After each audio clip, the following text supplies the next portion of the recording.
चलिए देखते हैं, अगर आपको इस तरह का सवाल दे दिया जाए और कहा जाए प्रतिरोध आर के किसी तार के टुकड़े को, यानी ये कोई तार का टुकड़ा है और ये क्या है, प्रतिरोध आर, इसको 3 बराबर भागों में बांट दिया जाए, यानी 1 3, ये हो गया r/3, ये हो गया r/3, ये हो गया r/3। अगर कहा जाए 5 टुकड़ों में बांट दीजिए तो r/5 हो जाएगा, कहेगा 50 टुकड़ों में तो r/50। कह रहा है काट के इसको समांतर क्रम में संयोजित कर दे, तो समांतर क्रम का संयोजन यही है। ये पहले का क्या हो गया, r/3 यानी r1, फिर r/3 r2, फिर r/3 r3। इनको समांतर क्रम श्रेणी में मतलब समांतर क्रम संयोजन में इसी तरह जोड़ते हैं। अब इसी पर कह रहा है कि इसका तुल्य प्रतिरोध r डैश है, कहाँ है, r डैश, यानी ये जो r है इसको r डैश मान ले रहे हैं। अब सबका मान इसी पर रखकर हल कर लीजिए, यानी 1/r/3 प्लस में 1/r/3 प्लस में 1/r/3। अब ये जो 3 है ऊपर जाएगा तो ये हो जाएगा 3/r plus 3/r plus 3/r, यानी 1/r डैश बराबर इतना आ गया। सबको जोड़ दीजिए, 9/r आ गया, यानी 1/r डैश। अब r डैश का मान जब इसको ऊपर करेंगे तो ये उल्टा हो जाएगा, यानी कि यहाँ से r डैश बराबर कितना आ गया, r/9। और चूंकि r का मान देखिए r ही है, r डैश का मान r/9, यानी कि हम लोग अगर r बटे में r डैश का मान निकालें तो r बटे में r/9। अब इस 9 का ऊपर गुणा हो जाएगा, यानी ये क्या होगा, r बटे में r और इधर गुणे हो गया 9, तो r से r काट दिए तो क्या मिला, r बटे में r डैश बराबर 9, क्योंकि r से r कैंसिल, यानी सही जवाब हो जाएगा ऑप्शन सी। तो ऐसा क्वेश्चन मिले तो इसी तरह लगाना है आप सभी को। ठीक इसी तरह आपको एक होमवर्क दिया जाता है जिसमें 5 बराबर भागों में बांट लिया गया है r को, और तुल्य प्रतिरोध r डैश सेम पहले के जैसा है। आपको बताना है इस सवाल का जवाब इन सब में से क्या होगा। देखिए इस तरह का सवाल दिया जाए तो आपको क्या करना है, पहले सवाल को समझते हैं। सवाल में जो जो दिया गया है वो लिख ले रहे हैं। सवाल क्या है, R1 तथा R2 यानी R तथा 2R, तो R1 कितना दिया है R, और 2R ये किसका मान है, R2 का मान। ओम को जोड़ा जाए, देखिए इसको जोड़ा जाए श्रेणी क्रम में तो कुल प्रतिरोध मिलता है R1, ये श्रेणी क्रम में है, और समांतर क्रम में मिलता है R2। तो R1 R2 का मान पूछा है, बहुत सिंपल है। श्रेणी क्रम में आपको पता है कुल प्रतिरोध बराबर होता है जितना है सबको जोड़ दो, यानी R बराबर R1 प्लस R2। तो ये कहा है कि जो कुल प्रतिरोध है ये R1 है, R1 का मान कितना है, R प्लस R2 का मान 2R, इसको जोड़ दिए तो ये कितना आ गया 3R, 2 और 1 3 हो जाएगा। इधर अगर देखेंगे तो कह रहा है इधर समांतर क्रम में कुल प्रतिरोध R2 है, यानी कि R2 बराबर क्या हो जाएगा, R1 का मान R है और प्लस R2 का मान 2R है, तो इसका गुणा करेंगे इधर तिरिया का इसका इसमें इसका इसमें, तो 2R प्लस R बटे में 2R स्क्वायर, तो ये क्या हो जाएगा 3R जोड़ देंगे और इधर 2R स्क्वायर, ये किसका मान 1/R2 का। अब अगर R2 का मान ज्ञात करेंगे तो इसका इधर गुणा कर देंगे और वो जाके वहाँ पलटी, नहीं R2 का मान करेंगे इसी को उल्टा हो जाएगा, तो 2R स्क्वायर बटे में 3R, ये R2 का मान आ गया। अब हमको किसका निकालना है, R1 बटे में R2, R1 का मान 3R कहाँ से आया, यहाँ निकाले हैं R1 बराबर, तो R2 बराबर क्या निकाले हैं, अभी यहाँ देख लीजिए 2R स्क्वायर बटे में 3R। अब ये 3 वाला ऊपर चला जाएगा तो क्या हो जाएगा 3R गुणे में 3R बटे में 2R स्क्वायर, और ये किसका मान है R1 और R2 का, तो 3 त्रिका 9R स्क्वायर हो गया, और इधर 2R स्क्वायर पहले से है, R स्क्वायर से R स्क्वायर कट गया, यानी कि R1 प्लस R2 बराबर कितना आ गया 9/2। इसका मतलब इन चारों ऑप्शन में से कौन सही हो जाएगा, बी। तो इस तरह का कोई सवाल दिया जाए तो पहले सवाल को समझिए फिर इस तरह धड़ाधड़ लगा लीजिए।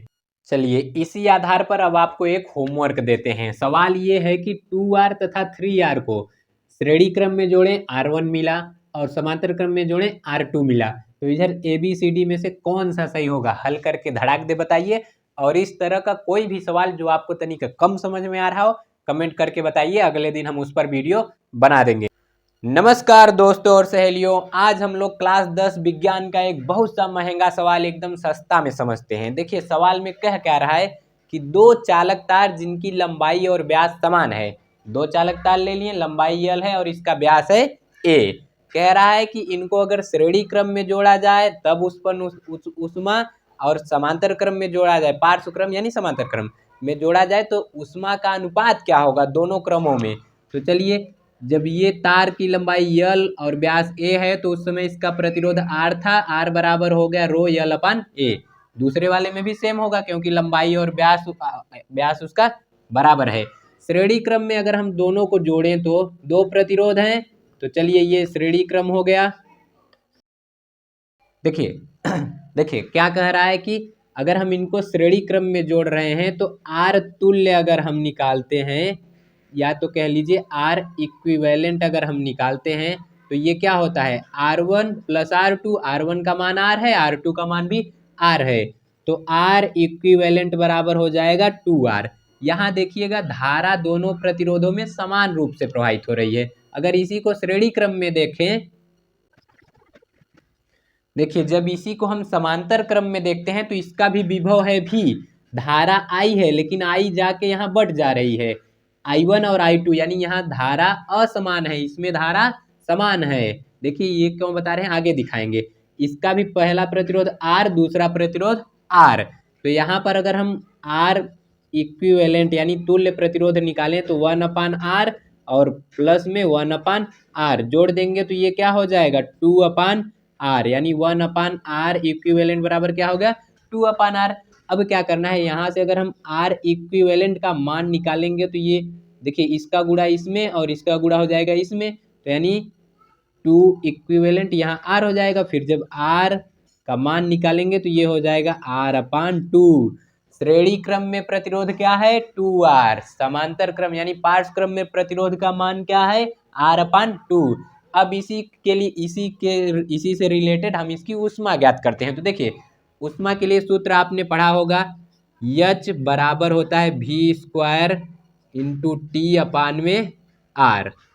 देखिए धारा से भी संबंधित उष्मा निकालने के बहुत से सूत्र होते हैं, पर धारा वाला हम क्यों नहीं लिए, क्योंकि इसमें धारा दोनों प्रतिरोधों में समान है I, लेकिन इसमें I1 I2 यानी धारा असमान है, इसलिए और सूत्र नहीं लिए। इस पर देखिए ये हम H1 निकाल रहे हैं किसके लिए श्रेणी क्रम के लिए, और इधर H2 निकाल रहे हैं हम पार्श्व क्रम के लिए, तो यहाँ भी सूत्र यही हो जाएगा। क्लियर इतनी बात से। तो अब इसके लिए R का मान यानी श्रेणी क्रम में R का मान क्या है R इक्विवेलेंट यानी कि V² R इक्विवेलेंट इंटू में इधर है T और इधर क्या है V² R इक्विवेलेंट इंटू में है T।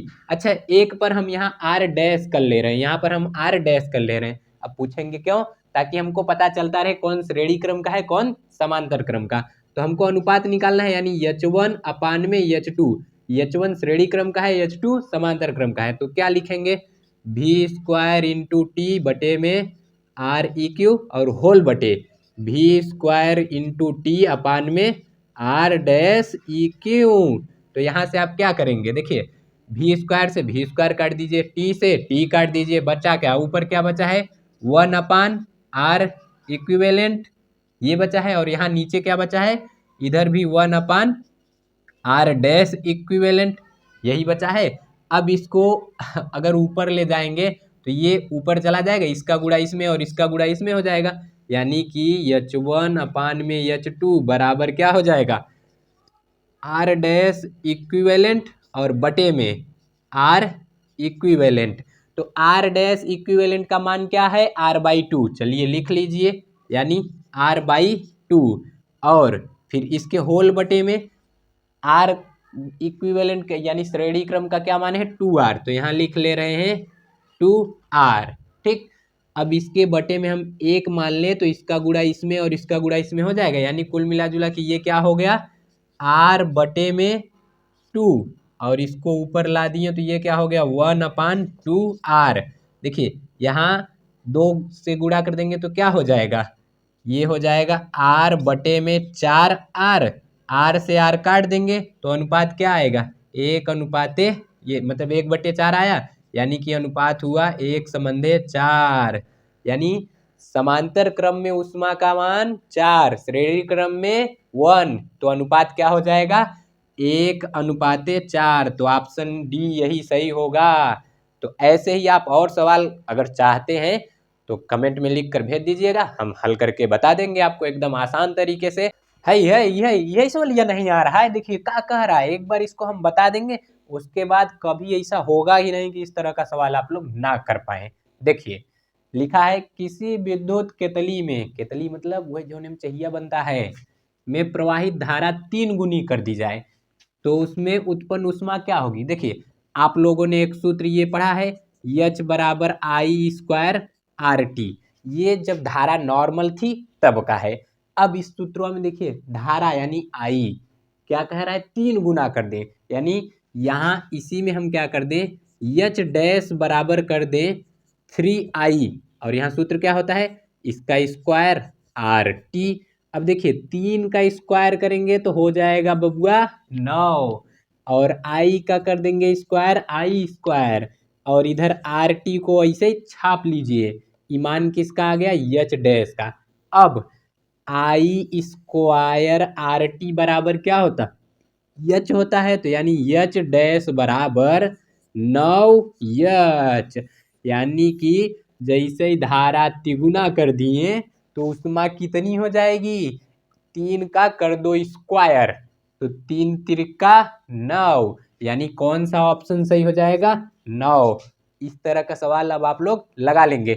चलिए एक सवाल हम देते हैं, उसको आप लोग लगाइए। चलिए देखिए सवाल में परिवर्तन आ गया, ये आप लोगों के लिए होमवर्क है, ठीक। ये क्या है HT, होम टास्क आप लोग करिएगा। कहा जा रहा है किसी विद्युत केतली में प्रवाहित धारा दुगुनी कर दी जाए तो ऊष्मा कितना गुना होगा। ऑप्शन इधर है, धड़ाधड़ कमेंट में बता दीजिए।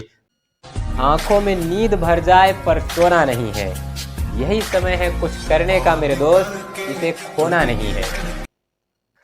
निकट दृष्टि दोष दूर दृष्टि दोष, इसमें लोगों को बहुत कंफ्यूजन रहता है, पर आप कंफ्यूज नहीं होंगे। देखिए जो नाम है वहां की वस्तु दिखेगी। निकट दृष्टि दोष नाम ये है, यानी इसमें जो निकट की वस्तु है ये स्पष्ट दिखेगी। कैसी दिखेगी स्पष्ट, ठीक स्पष्ट दिखेगा। और जो दूर की वस्तु है ये स्पष्ट नहीं दिखेगा। ऐसा नहीं है कि दूर की वस्तु दिखाई ही नहीं देगी, दिखाई देगी लेकिन वो स्पष्ट यानी साफ सुथरा नहीं दिखाई देगी। नजदीकवा में है जो साफ दिखाई देगा। मान लीजिए जैसे आप सड़क पे खड़े हैं, किसी लड़की को देख रहे हैं, अब है वो परी जैसी लेकिन आपको चुड़ैल लग रही है, क्यों, क्योंकि स्पष्ट नहीं दिखेगा। उधर से वो आपको आंख मारी, आपको दिखेगा ही नहीं क्योंकि दूर की वस्तु नहीं दिखाई देगा। अब आपके पास आई, लेटर देकर चली गई। आप लेटर को एकदम नजदीक से पढ़ रहे हैं तो लिखा है मेरे प्योर, तुम सड़क के बीचों बीच खड़े हो, किनारे हो जाओ वरना ट्रक कुचल के चली जाएगी। तो आप लेटर पढ़ पा रहे हैं यानी नजदीक का पढ़ ले रहे हैं, तो इसमें निकट की वस्तु दिखाई देगी, दूर की वस्तु दिखाई देगी लेकिन वो स्पष्ट नहीं दिखाई देगी। अब इसका कारण क्या है वो जान लेते हैं। देखिए ये इस तरह से ऐसे रहता है नेत्र, ये मान लीजिए कोई नेत्र हो गया, और ये है नेत्र लेंस, आंखों में उत्तल लेंस है तो ये उत्तल लेंस, और इधर ये कोई है पापा की परी, ठीक, इसको आप देख रहे हैं। अब होगा क्या, इसका प्रतिबिंब नेत्र के रेटिना पर जब बनेगा तब जाके ये दिखाई देगा बढ़िया से, लेकिन इसका प्रतिबिंब रेटिना पर बनने के जगह उसके पहले बन जा रहा है। देखिए यही बन जा रहा है, ये जो स्थान है ये क्या है रेटिना, यानी आंख का वह बिंदु जहां प्रतिबिंब बनता है, लेकिन प्रतिबिंब तो पहले बन जा रहा है। तो अब देखिए इसका कारण हम जानते हैं कि ये ऐसा हुआ क्यों, ठीक। ये है यहाँ पर इसका प्रतिबिंब बना, तो यानी फोकस दूरी जो है ये हो जाती है कम। पहला कारण क्या है फोकस दूरी का कम होना। अब नेत्र का गोला देखो यही प्रतिबिंब बन जा रहा है, अगर यहाँ पर ये रेटिना होता तो मस्त स्पष्ट दिखता, लेकिन ये उससे बड़ा है, यानी फोकस ये नेत्र के गोले का बढ़ जाना दूसरा कारण ये है। या इसी को लिख सकते हो कि लेंस और रेटिना की दूरी का बढ़ जाना, तो ये क्या है कारण, यानी नीचे की वस्तु साफ सुथरा दिखाई देगी, दूरियां की वस्तु साफ सुथरा नहीं दिखाई देगी। कारण क्या है फोकस दूरी का कम हो जाना, नेत्र लेंस और रेटिना के बीच की दूरी का बढ़ जाना। अब इसको ठीक ठाक करना चाहेंगे तो इसके निवारण के लिए हम प्रयोग करते हैं अवतल लेंस। क्या प्रयोग करते हैं? अवतल लेंस। अभी इसका ट्रिक भी बताएंगे और आपका कंफ्यूजन दूर हो जाएगा, भूल नहीं पाएंगे। देखिए, जब अवतल लेंस लगेगा तो क्या हो जाएगा, ये नेत्र हो गया। अब क्या किया जाएगा, आपका जो चश्मा है उसमें क्या दे दिया जाएगा, अवतल लेंस। ये है अवतल लेंस। अब यहाँ से कोई पापा की परी है और ये इसको आप देख रहे हैं, ये इसका चुंडी बना दे रहे हैं, बाल बना दे रहे हैं। तो ये जैसे ही इसका प्रकाश किरण यहाँ गया तो ये भेज देगा इसके पास कि जाओ। अब ये ठीक ठाक इसको जाके रेटिना पर मिला देगा और आपको ये एकदम स्पष्ट दिखाई देगा। ये करता क्या है, ये है तो दूर लेकिन इसको थोड़ा नजदीक में लाके दिखाई देता है। तो नाम इसका निकट दृष्टि दोष क्यों पड़ा, क्योंकि ये दूर की वस्तु को पास ला देगा, यानी निकट ला दे रहा है, इसीलिए इसका नाम निकट दृष्टि दोष पड़ा है। ठीक, तो ये मत रही, कंफ्यूजन में मत रहिएगा कि निकट दृष्टि दोष यानी निकट की वस्तु नहीं दिखेगी, ऐसा बिल्कुल नहीं है। जो नाम रहेगा वहां की वस्तु दिखेगी। नाम है निकट दृष्टि दोष यानी निकट की वस्तु दिखेगी, नाम है दूर दृष्टि दोष, दूर की वस्तु दिखेगी। जैसे ही आपने चश्मे में प्रयोग किया अवतल लेंस, अब आपको दूर की वस्तु दिखाई देने लगी। यानी अब अगर कोई लड़की आपको आंख मारे तो ले जाके बड़का पथरा मार दीजिए कि बराबर तुम आंख मारो हम पथरा मारेंगे। अवतल लेंस क्या करेगा, दूर की वस्तुओं को दिखाएगा, तो उत्तल क्या करेगा, पास की वस्तुओं को दिखाएगा। दूर दृष्टि दोष या इसी को दीर्घ दृष्टि दोष नाम से जानते हैं, अंग्रेजी में हाइपरमेट्रोपिया, इसको समझते हैं। देखिए, नाम है दूर दृष्टि दोष यानी दूर की वस्तु दिखेगी, दूर की वस्तु एकदम स्पष्ट दिखेगी, और जो पास की वस्तु है ये स्पष्ट नहीं दिखेगी, यानी ये अस्पष्ट दिखेगी। तो नाम से क्लियर, दूर की वस्तु एकदम साफ सुथरा दिखाई देगी, पास की वस्तु अस्पष्ट यानी थोड़ी धुंधली दिखाई देगी। कारण क्या है, देखिए ये है छुटिया, इसको देख रहे हैं तो इसका जो प्रतिबिंब है ये बनना चाहिए रेटिना पर, लेकिन बन जाता है रेटिना के पीछे, तो इसीलिए ये अच्छे से दिखाई नहीं देता। देखिए ये कहाँ मिल रहा है प्रकाश किरण, रेटिना के पीछे। अब इसका कारण क्या है वो जान लेते हैं। देखिए इसकी जो फोकस दूरी है, ये देखिए रेटिना पर रहता तो यानी नेत्र के ठीक ठाक में है, दिखाई देगा, लेकिन रेटिना से पीछे है तो जो फोकस दूरी है ये बढ़ जा रही है। ठीक, यानी पहला कारण फोकस दूरी का बढ़ जाना। दूसरा देखिए, अगर इसके हिसाब से यहाँ पर रेटिना होता तो ये ठीक ठाक दिखाई देता, लेकिन ये तो पहले है, यानी नेत्र का गोला, ये जो नेत्र का गोला है इसका व्यास क्या हो गया है, कम हो गया है। दूसरा का कारण नेत्र के गोले का व्यास कम होना, या इसी को और हम क्या कह सकते हैं, नेत्र लेंस और रेटिना के बीच की जो दूरी है ये भी क्या हो जाती है, कम। तो यहाँ जहाँ नेत्र है यहाँ नेत्र लेंस रहेगा, तो यहाँ क्या लिख देंगे, नेत्र लेंस। ठीक, तो नेत्र लेंस और रेटिना के बीच की दूरी कम होना, नेत्र के गोले के व्यास का कम होना, फोकस दूरी का बढ़ जाना। अब इसको ठीक करना है तो देखो करेंगे क्या, ये है आंख नॉर्मली, और इसको दूर करने के लिए हम अपने चश्मे में प्रयोग करते हैं उत्तल लेंस। कौन सा लेंस, उत्तल। तो यानी ये अगवा यही क्या करेंगे, उत्तल लेंस लगा देंगे। अब इसकी जो प्रकाश किरण है ये इसको कहेगा थोड़ा पास हो जाओ, तो ये देखो इसके पास भेज दिया। अब यहाँ से ये डायरेक्ट आता है रेटिना पर मिल जाएगा और हमको ठीक ठाक दिखाई देने लगेगा।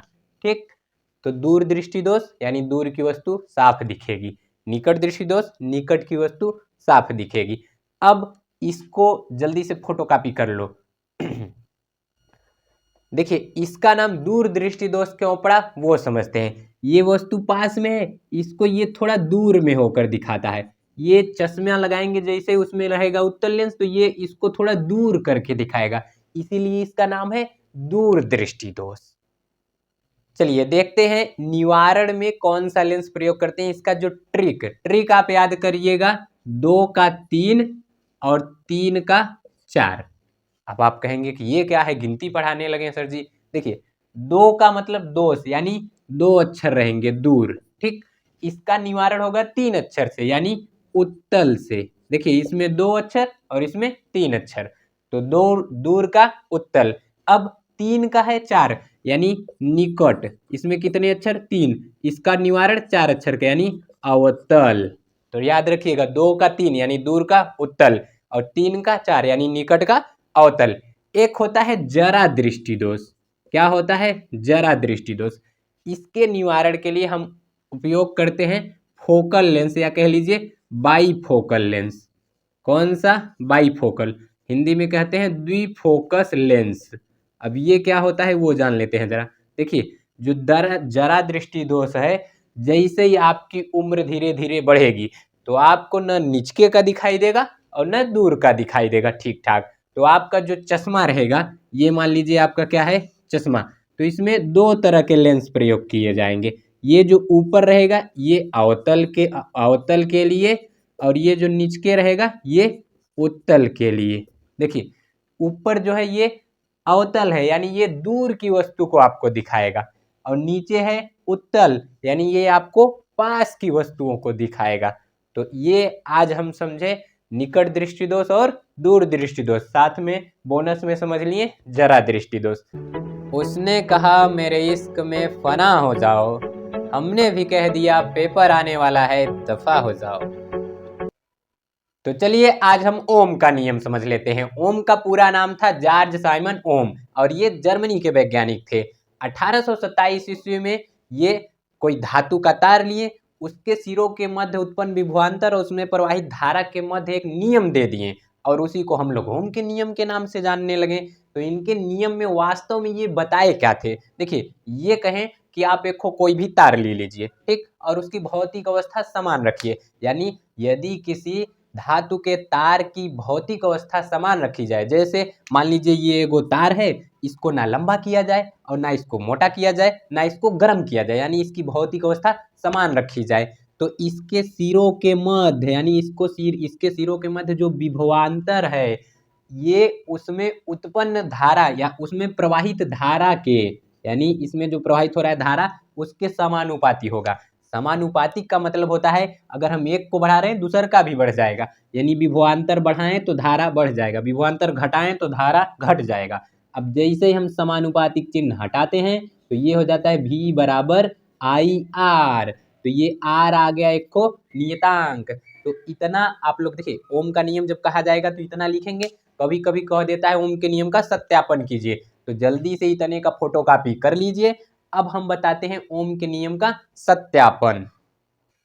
तो देखिए, अगर कह दिया गया कि ओम के नियम का सत्यापन कीजिए, तो आपको करना क्या है? ये है कोई विद्युत परिपथ।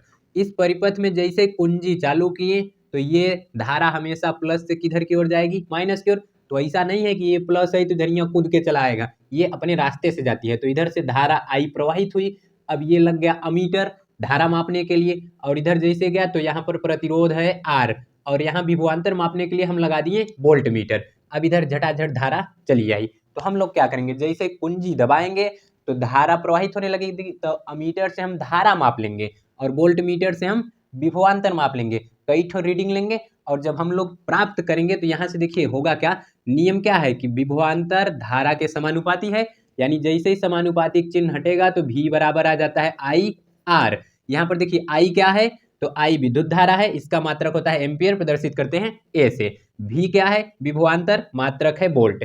R है प्रतिरोध, मात्रक है ओम। तो यहाँ पर ये एक सूत्र मिला, क्या? विभवांतर ज्ञात करने का। अगर यहाँ से हम I ज्ञात करें धारा, तो V को इधर ही रह देंगे, R को भेज देंगे इधर, तो ये V बराबर V अपान में R बटे नहीं, V बटे में R बराबर I। अब यहीं से अगर हमको R का मान ज्ञात करना हो तो V I को उधर भेज देंगे, यानी तीसरा सूत्र क्या बनेगा, यहाँ हो जाएगा V अपान में I बराबर में R। अब इस पर आप लोग बढ़िया से न्यूमेरिकल भी लगा सकते हैं, अगर न्यूमेरिकल में कोई दिक्कत रहेगा तो बता देंगे, न्यूमेरिकल भी लगवा दिया जाएगा।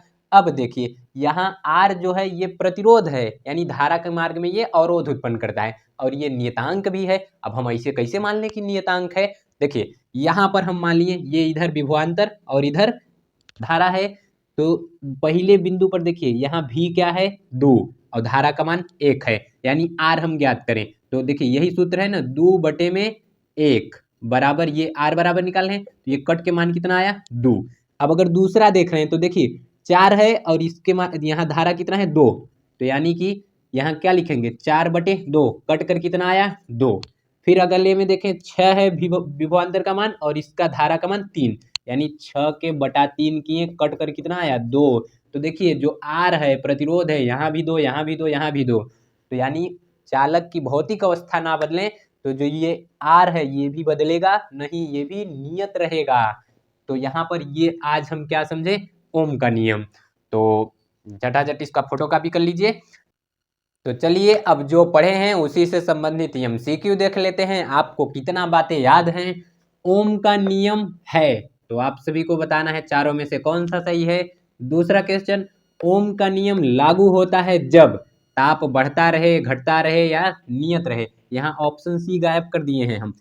तीसरा क्वेश्चन है, ओम का नियम किससे संबंधित है, विद्युत ऊर्जा से, विद्युत शक्ति से, या फिर आवेश से, या प्रतिरोध से। तो जल्दी जल्दी कमेंट में इसका उत्तर धड़ाधड़ बता दीजिए। आई होप आप सभी को ओम का नियम बढ़िया से समझ में आया होगा। ऐसे ही और वीडियो के लिए चैनल को सब्सक्राइब कीजिए। आंखों में पानी रखो, होठों पर चिंगारी रखो, जिंदा रहने की तरकीबें बहुत सारी रखो, राह के पत्थर से बढ़कर कुछ नहीं है मंजिलें, रास्ते आवाज देते हैं सफर जारी रखो। चलिए आज हम बहुत आसान भाषा में समझते हैं प्रतिरोधों का संयोजन। ये 3 तरह का होता है, श्रेणी क्रम, समांतर क्रम, और तीसरा का कुछ नया नहीं है, भारत वाले को जानते हैं, मल्टी टैलेंटेड है। दोनों को जोड़कर तीसरा का बना दिए मिश्रित क्रम। तो इसमें पहिलका वाला आज हम समझते हैं, श्रेणी क्रम संयोजन। तो देखो इसमें हुआ क्या है, आप लोग स्कूल में प्रेयर करते ही हैं। तो प्रेयर में आप लोग क्या करते हैं, जैसे ऐसे एक हाथ का फैसला लेने के लिए कहा जाता है, ऐसे बगल में मिलाने के लिए कहा जाता है। तो जब ऐसे बगल में मिलाएंगे और ऐसे समान एक लाइन से बहुत लोगों को खड़ा कर दिया जाए तो होगा क्या, आपका ये जो पहिलका हाथ है इधर टच करवाया जाए तो उसके दूसरका हाथ से टच करेगा, और आपका दूसरका हाथ इसके पहिलका हाथ से टच करेगा। तो यहाँ श्रेणी क्रम संयोजन में किया क्या गया है, बहुत से प्रतिरोधों को इसे लाइन से जोड़ दिया गया। देखिए अगर याद रखिएगा, एक लाइन से जुड़े हैं श्रेणी क्रम संयोजन, एक दूसरे के ऊपर जुड़े हैं छत बाई छत। बिल्डिंग में क्या रहता है, एक महला, 2 महला, 3 महला, तो जहां महला वाली बात आ जाए तो वो पार्श्व क्रम या तो समांतर क्रम, और जहां एक लाइन से बात की जाए वो क्या रहेगा, श्रेणी क्रम संयोजन। तो आइए श्रेणी क्रम संयोजन को हम समझते हैं। देखिए यहाँ क्या कहा गया है कि जब प्रत्येक प्रतिरोध के दूसरे सिरे, ये है प्रतिरोध, ये है इसका दूसरा सिरा और ये है पहला सिरा, तो ये इसका दूसरा सिरा अगले प्रतिरोध के पहले सिरे से जोड़ दिया गया, फिर इसका दूसरा सिरा अगले प्रतिरोध के पहले सिरे से जोड़ दिया गया। जितने प्रतिरोध रहेंगे सबको इसी क्रम में जोड़ देंगे। लास्ट में जो अंतिम वाला रहेगा इसका दूसरा सिरा ये जोड़ देंगे बैटरी से, और ये जो पहला प्रतिरोध है इसका पहला सिरा ये किससे जोड़ देंगे, बैटरी से। तो ये है परिभाषा। आपको श्रेणी क्रम संयोजन में याद रखना है कि इसमें धारा सभी जगह एक समान रहती है। तो कभी कभी एक नंबर में पूछ लेता है कि निम्न में से किसमें धारा एक समान होती है, तो आपको क्या लगाना है, श्रेणी क्रम संयोजन। तो परिभाषा क्या हो जाएगी, जब प्रत्येक प्रतिरोध के दूसरे सिरे को अगले प्रतिरोध के पहले सिरे से तथा अंतिम प्रतिरोध के अंतिम सिरे और पहले प्रतिरोध के पहले सिरे को बैटरी से जोड़ दिया जाए तो इसे ही क्या कहते हैं, श्रेणी क्रम संयोजन। आपको याद रखना है इसमें धारा एक समान रहेगी सभी जगह, विभवांतर और प्रतिरोध ये बदलते रहते हैं। तो जल्दी से फोटोकॉपी छाप लीजिए इसका। देखो डियर, अब हम करें क्या, 3 ठो प्रतिरोध लिए, तीनों को श्रेणी क्रम में जोड़ दिए, और जो प्रतिरोध है उसको R1, R2, R3 मान लिए, और उसमें I धारा प्रवाहित किए। तो प्रत्येक प्रतिरोध पे जो विभवांतर उत्पन्न हुआ उसको V1, V2 और V3 मान लिए। अब यहाँ हुआ क्या, ओम का नियम है V बराबर IR, तो यहाँ हम पहले V1 निकाल रहे हैं, यहाँ V1 का मान।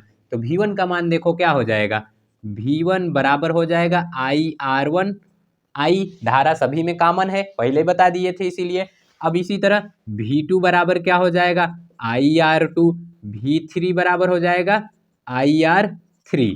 तो ये तो विभवांतर आया है। अगर हम कुल विभवांतर निकालें, यानी यहाँ बिंदु A और बिंदु B का विभवांतर निकाल लें तो क्या हो जाएगा, कुल विभवांतर बराबर कुल विभवांतर V बराबर V1 plus V2 plus V3। अब इन सब का मान इसी पे रख दें तो क्या हो जाएगा, IR1 V1 का मान है, और V2 का मान है IR2, V3 का मान है IR3। I सब में कॉमन मिल रहा है तो ले लिए I को कॉमन, यहाँ V बराबर क्या हो जाएगा तब I, और इधर कोष्टक में R1 plus R2 plus R3। 3। इसको हम मान लिए समीकरण 1। देखो बबुआ, आगे हम किए क्या, हमको तो पता है ये कि ओम का नियम क्या होता है, तो चूंकि V बराबर IR होता है, इसको मान ले समीकरण 2। और ये कहाँ से आया, ओम का नियम, यही है ना। ओम चचा तो यही बता के मर गए। तो अब इसी जहाँ V लिखा है उसी की जगह IR लिख सकते हैं, क्योंकि V बराबर क्या होगा, IR। तो यहाँ देखो समीकरण 1 में V का मान रखने पर अब देखो बबुआ हो क्या जाएगा, IR बराबर I कोष्टक में R1 plus R2 plus R3। I से I को हम कर दिए 0/√, यानी भाग गया I से I। तो यहाँ बचा क्या, R बराबर R1 plus R2 plus R3। हम 3 प्रतिरोध लिए इसीलिए ये आया। अगर हम और ज़्यादा प्रतिरोध लेते, 5 ठो ले लेते, तो प्लस R4 प्लस R5 इसी तरह से आगे बढ़ता जाता। जितना प्रतिरोध लेते सब के सब एक दूसरे से आगे जुड़ते जाते। श्रेणी क्रम में जो तुल्य प्रतिरोध होता है वो सभी प्रतिरोधों के योग के बराबर होता है। देखिए यहाँ देख लीजिए, R यानी तुल्य प्रतिरोध, ये जितने भी प्रतिरोध हैं R1 R2 R3 सभी को जोड़ देंगे, जितना प्राप्त होगा वही क्या रहेगा, तुल्य प्रतिरोध।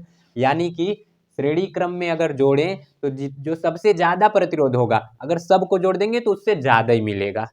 ठीक है, तो अगर कहा जाए कि अधिकतम, सवाल पूछा जाए अधिकतम प्रतिरोध प्राप्त करने के लिए किस क्रम में जोड़ें, तो क्या उत्तर हो जाएगा, श्रेणी क्रम में। इसकी एक खराबी होती है, अगर कई बल्ब को श्रेणी क्रम में जोड़े हैं, एक बल्ब को निकालेंगे सभी बल्ब बुझ जाएंगे। ठीक, तो एक का कनेक्शन छोड़ाएं सबके सब बुझ जाएंगे। देखिए यहाँ हुआ क्या, 3 प्रतिरोध को सीधा सीधा जोड़ दिए और उनके बीच I धारा प्रवाहित किए। तो प्रत्येक देखो R1 का विभवांतर V1, R2 का V2, R3 का V3। इसी क्रम में देखो ओम के नियम से हम निकाले V1 का मान, V2 का मान, V3 का मान, सबको जोड़ दिए। यानी V का मान जब निकाले तो V बराबर हुआ V1 plus V2 plus V3। तो ये हमको मिला समीकरण 1। तो 2 हम मान लिए ओम का नियम V बराबर IR। अब इस V की जगह ये IR रख दिए और प्राप्त कर लिए R बराबर R1 plus R2 plus R3। ठीक, देखिए अगर आप सभी को न्यूमेरिकल दिया रहे तो क्या करना है, इस तरह से कोई परिपथ बना रहे श्रेणी क्रम में। देखिए इसका दूसरा वाला इसके पहले से जुड़ा है श्रेणी क्रम में। अगर इस तरह से कोई बना रहे परिपथ तो इसका दूसरा सिरा इसके पहले सिरे से जुड़ा है श्रेणी क्रम। इस तरह से बना रहे ये भी कौन सा है, श्रेणी क्रम। आप लोगों के लिए एक छोटा सा सवाल है जो आप लोग बता लेंगे। श्रेणी क्रम में एक समान होता है प्रतिरोध विभवांतर धारा, तो इसका उत्तर आप लोग कमेंट में बता दीजिए। और अगर आपको पार्श्व क्रम पढ़ना है तो कमेंट में बता दीजिए, हम उस पर भी वीडियो बना देंगे। आई होप आप सभी को ये सब अच्छे से समझ में आया होगा। मिलते हैं अगले वीडियो में, तब तक के लिए आप सभी से बाय बाय।